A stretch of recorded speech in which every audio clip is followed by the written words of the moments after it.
Economics. The word might sound a bit intimidating. Maybe it conjures up images of complicated charts or men in suits shouting on a stock exchange floor. But honestly, economics is much simpler and way more relevant to your everyday life than you might think. It's about people. It's about choices. It's about how we all try to get what we need and want in a world where, well, we just can't have everything. Think of it as the study of how humans make decisions when faced with limits.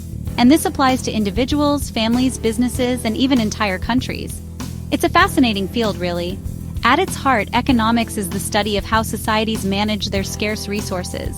That does sound a bit academic, doesn't it? Let's break it down. We all have desires. A new phone, a holiday, more free time. Businesses want to produce goods. Governments want to provide services. But the resources to fulfill all these desires, money, time, raw materials, those are limited. Economics explores how we make choices about what to produce, how to produce it, and who gets to enjoy it. It's about understanding the systems we use to allocate these limited resources. You might be thinking, okay, but why should I care about economics? The answer is simple. Economic principles are at play all around you, every single day. When you decide whether to buy a coffee or save that money, that's an economic decision. When you choose one job offer over another, you're weighing economic factors. Understanding basic economics can help you make better personal decisions. It also helps you make sense of the world around you, from news headlines about inflation to debates about taxes. It's a tool for clearer thinking. So, economics isn't just for experts or academics, it's for everyone. It provides a framework for understanding why people behave the way they do. It explains why businesses operate as they do, and it sheds light on why governments make certain policy choices. By learning a few fundamental economic ideas, you can navigate your own financial life more effectively. You can also become a more informed citizen. Let's start this journey together. It's less about complex maths and more about understanding human incentives and outcomes. The most fundamental concept in economics is scarcity. And this doesn't just mean that something is rare, like a precious diamond. Scarcity, in economic terms, means that our wants and desires are greater than the resources available to satisfy them. Think about your own life for a moment. You probably want many things, more clothes, more holidays, maybe even a bigger house. But you likely don't have unlimited money or time to get all of them. That gap between what we want and what we can actually have is scarcity. It's a universal condition. Because of scarcity, we are forced to make choices. You can't have everything, so you have to decide what's most important to you. If you spend your Saturday afternoon watching a film, you can't also spend that same afternoon playing football. If a government decides to spend more money on healthcare, it might have less money to spend on education or roads. These are all examples of choices dictated by scarcity.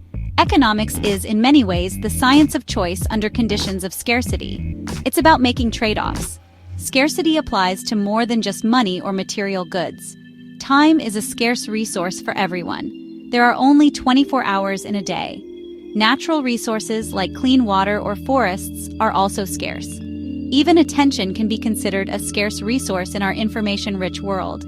Businesses face scarcity too. They have limited budgets, a limited number of skilled workers, and limited machinery. Every society, rich or poor, grapples with scarcity. The challenge is how to manage these limitations effectively and fairly. Understanding scarcity helps us appreciate why economic problems exist. It's the starting point for all economic reasoning. If there were no scarcity, there would be no need for economics. Everyone could have everything they wanted, and there would be no difficult choices to make. But that's just not the world we live in. So we must constantly evaluate our options. We must prioritize. We must decide how to allocate our limited resources to best meet our unlimited desires. This is the economic problem in a nutshell. Let's talk about your morning coffee. Why does it cost what it does? The answer lies in two powerful economic forces: supply and demand. Demand refers to how much of a product or service consumers are willing and able to buy at different prices. If coffee is cheap, you might buy it every day. If the price doubles, you might cut back to a few times a week or even switch to tea. Generally, as the price of something goes down, the quantity demanded goes up, and vice versa. This is a fundamental human response. On the other side of the transaction is supply. This refers to how much of a product or service producers are willing and able to offer for sale at different prices. If coffee growers can sell their beans at a high price, they might be motivated to grow more coffee, maybe by investing in better farming techniques or planting more trees. If the price they can get is very low, some might switch to growing other crops instead. So, generally, as the price of something goes up, the quantity supplied also goes up. Producers, well, they chase profits. The price of your coffee is determined where supply and demand meet. This meeting point is called the equilibrium price. It's the price at which the quantity of coffee that buyers want to buy is exactly equal to the quantity that sellers want to sell. If the price is too high, sellers will have a surplus of coffee they can't sell. They'll likely lower the price to attract more buyers. If the price is too low, there will be a shortage, too many buyers chasing too few cups of coffee. Sellers will realize they can raise the price. Think about what happens if there's a bad harvest of coffee beans due to poor weather. The supply of coffee decreases. With less coffee available but the same number of people wanting it, sellers can charge more. The price goes up. Conversely, if a new health trend suddenly makes everyone want to drink more coffee, demand increases. With more people wanting coffee, sellers can again raise prices. These forces of supply and demand are constantly at work, influencing the prices of almost everything you buy, from petrol to concert tickets. Every time you make a choice, you're not just choosing one thing, you're also giving up something else. This something else, the value of the next best alternative that you forego, is what economists call opportunity cost. It's a crucial concept because it highlights the true cost of any decision. The cost isn't just the money you spend. It's also the value of what you could have done with that money, or that time, or those resources instead. This is often a hidden cost, but a very real one. Let's say you have an evening free. You could spend it studying for an important exam. Or you could go to the cinema with friends. If you choose the cinema, the price of the ticket and popcorn is the obvious monetary cost. But the opportunity cost is the benefit you would have gained from studying, perhaps a better grade, which could lead to better future opportunities. Similarly, if you spend £20 on a new t-shirt, the opportunity cost is whatever else you could have bought or done with that £20, like buying a book or saving it. Businesses face opportunity costs all the time. If a company invests £1 million in developing a new product, that's £1 million it cannot invest in upgrading its existing factory or marketing its current products. The opportunity cost is the potential profit or benefit from those other unchosen investments. Governments also face opportunity costs. Money spent on building a new motorway is money that cannot be spent on hospitals or schools. Recognizing opportunity costs helps in making more rational and informed decisions by considering all alternatives. So, when you're making a decision, big or small, try to think about the opportunity cost. Ask yourself, what am I giving up by making this choice? This way of thinking can help you clarify your priorities and make choices that align better with your goals. It's not always easy to put an exact monetary value on opportunity costs, especially when time or experiences are involved. But simply being aware of the concept can lead to more thoughtful decision-making in all aspects of your life, from personal finance to career choices. Where do supply and demand do their dance? In a market. A market isn't necessarily a physical place like your local farmer's market, though that's one example. A market can be any situation where buyers and sellers come together to exchange goods or services. The internet has created countless global markets, from online shopping sites like Amazon to platforms for freelance work. The stock market is another example. Essentially, if there's a transaction, there's a market. These markets are the engines of economic activity. In any market, you have two main groups, buyers and sellers. Buyers want to get the goods or services they desire at the lowest possible price. Sellers, on the other hand, want to sell their goods or services for the highest possible price to maximize their profit. This might sound like a conflict, and in a way it is. But it's this very tension that helps determine prices and allocate resources.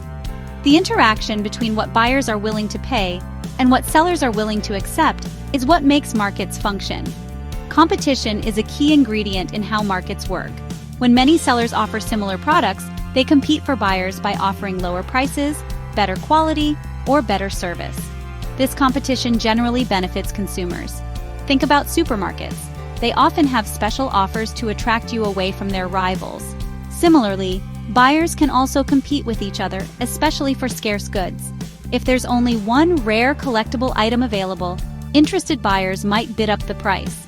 Competition helps to ensure that resources are used efficiently. The magic of the market, as some economists describe it, is its ability to arrive at a price that balances supply and demand without any central planner telling everyone what to do. This is often called the equilibrium price or market clearing price. At this price, the amount of a good that buyers want to buy is exactly equal to the amount that sellers want to sell. If prices are too high, goods go unsold, signaling sellers to lower prices. If prices are too low, shortages occur, signaling sellers they can raise prices. This invisible hand guides resources to where they are most valued. Imagine trying to buy your groceries if money didn't exist. You'd have to use barter.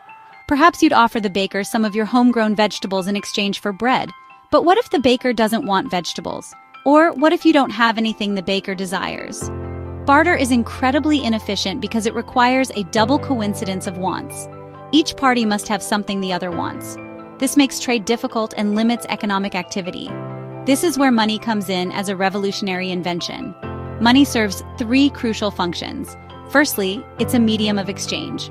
This means it's widely accepted as payment for goods and services. You can use money to buy bread, and the baker can then use that money to buy flour, without needing to find someone who wants to trade flour directly for bread. This makes transactions vastly simpler. Secondly, money acts as a unit of account. It provides a common measure of value. We can say a loaf of bread costs £2 and a cinema ticket costs £10, allowing us to easily compare their values. Thirdly, money serves as a store of value. You can save money today and use it to buy something in the future.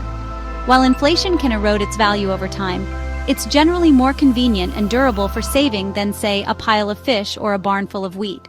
These functions of money make our complex economy possible. It allows for specialization. You can specialize in your job, earn money, and then use that money to buy all the other things you need from other specialists. This increases overall productivity and wealth. The value of money today isn't typically tied to a physical commodity like gold, as it once was. Most modern money is fiat money, meaning it has value because the government declares it to be legal tender and because people have trust and confidence that it will be accepted by others. This trust is vital. If people lose faith in a currency, it can quickly lose its value, leading to economic chaos. So while it might just look like paper or numbers on a screen, money is a powerful social convention that underpins our entire economic system. While markets are powerful, they don't operate in a vacuum. Governments play a significant role in shaping the economic landscape. One of the most direct ways they do this is through taxes. Governments collect taxes from individuals and businesses. These taxes fund public services that benefit society as a whole, such as national defense, public education, healthcare systems, and infrastructure like roads and bridges. The level and type of taxation can influence economic behavior.